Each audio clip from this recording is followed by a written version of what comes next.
안녕하세요. 아델라입니다. 한 주일 잘 지내셨죠? 몇 년 전 세크라멘토를 다녀왔습니다. 그곳에 친구를 만나러 갔다가 주일날 미사를 드리는데 그날 복음이 요한복음 1장 30절이었습니다. 보라, 세상의 죄를 없애시는 하느님의 어린 양이시다. 세례자 요한이 예수님께서 요한 쪽으로 오시는 것을 가리키며 한 말이었습니다.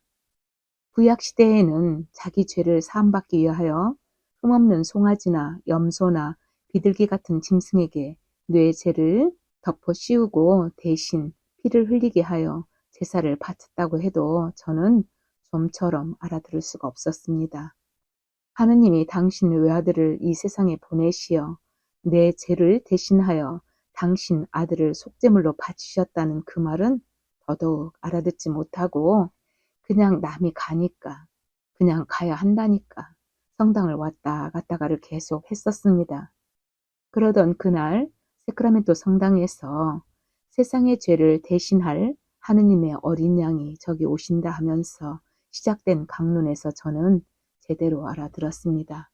처음 간 성당이라서 약간은 조심스럽게 미사를 시작하는데 그날 저는 매우 큰 은총 안에 머물게 되었죠. 눈처럼 하얀 어린 양에게 내 죄를 덮어 씌워 십자가에 매달려 죽일 수밖에 없는 나의 원죄를 그때 알아들었답니다. 그 뒤부터 저는 가끔 낯선 성당으로 미사를 드리러 가죠. 익숙한 곳에서 잠깐씩 나가보면 새로운 장소에서 성령의 활동을 체험하거든요. 요즘 금요일 십자가의 길을 하면서 그 세크라멘토 성당에서 만난 어린 양을 많이 묵상합니다. 예수님이 지고 가신 십자가를 따라가면서 인생은 아는 만큼 살아내고 사는 만큼 알아가는 것처럼 힘겹게 살아낸 자들만이 이 길을 알고 따라갈 수 있다는 생각을 해보았어요. 죽을 만큼 힘이 든 젊은 시절 12처에서 돌아가신 것을 묵상할 때 예수님을 얼마나 부러워했는지 모릅니다. 숙제를 모두 마치고 하느님 곁으로 가시는 예수님을 부러워하며 오래 머물던 곳이 12처였습니다. 그런데 요즘은 다른 느낌이에요. 12처에서 어떻게 죽어야 부활에 동참할까 고민하는 자리가 되었어요. 잘 죽어야 하는데 죽은 척 신용만 하면 안 되는데 내 자아를 어떻게 죽여야 하는지 머물고 또 머물고 하는 자리가 되었습니다. 이 세상에서 아주 죽은 것은 때가 되면 죽을 것인데 내 자아는 어떻게 죽여야 할까요? 제가 십자가의 길을 하러 가는 성당은 금요일 오전에 하는데 주로 은퇴자들입니다. 나이가 있다는 이야기죠. 이분들은 이 십자가의 길을 제대로 알아듣고 따라가실 것입니다. 살아보았으니까. 매 처마다 공감하며 가실 거라는 거죠. 그러나 어쩌다 젊은 사람을 바라보면 어떤 생각으로 따라가는지 살짝 궁금해지더라고요. 예수님을 믿으면 구원이 있다고 하는데 우리는 그 구원이 현세에서 잘 사는 것으로 알아들을 수 있지 않을까 싶어서요. 어제 일요일 오렌지 카운티에 있는 순교자 성당으로 통신교리 안내하러 갔었습니다. 신부님께서 사순식에 45분 시간을 줄 테니 해보라고 하셨어요. 못한다고 하니까 거룩한 것 말고요. 하신 그 말씀에 거룩한 것 아니라면 할 수 있을 것 같았어요. 오래전에 약속한 것이기에 가능할 줄 알았는데 시간이 점점 다가오자 별의별 생각을 다 하게 되는 것입니다. 왜 이걸 한다고 했을까? 내가 지은 죄가 많은가? 이 나이가 되면 하던 것도 내려놓을 판인데 왜 설치나?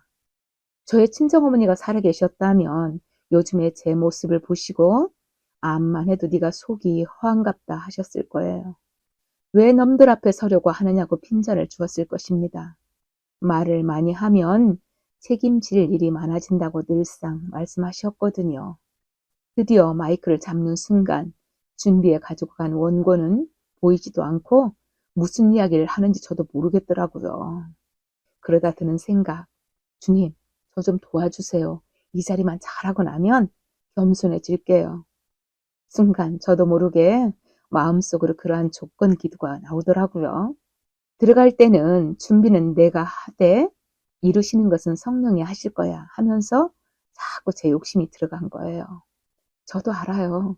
주님이 어떤 걸 들어줘도 겸손해지지 않는다는 것을. 마이크 내려놓고 나오는 순간 원위치로 반드시 돌아와 있는 저를 알고 있어요.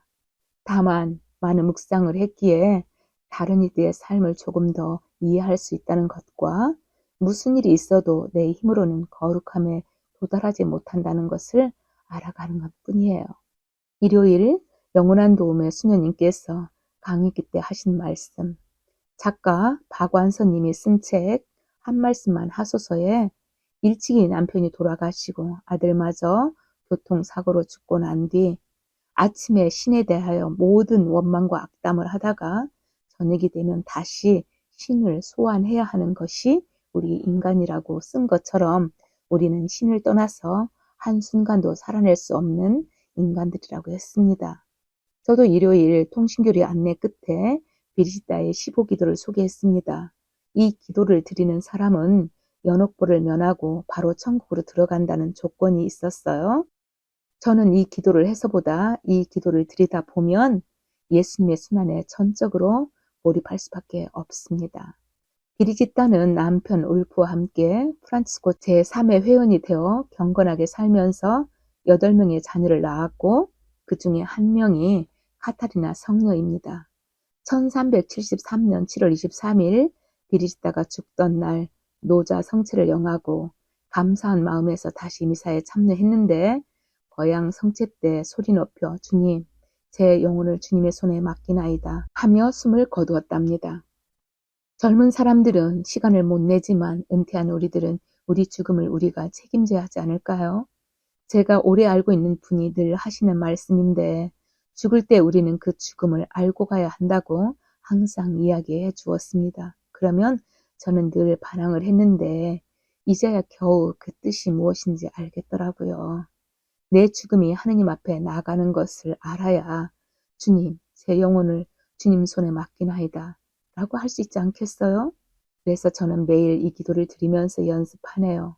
우선 오랜 습관으로라도 해볼 양으로. 이 사순 시기도 중간이 넘어갔어요.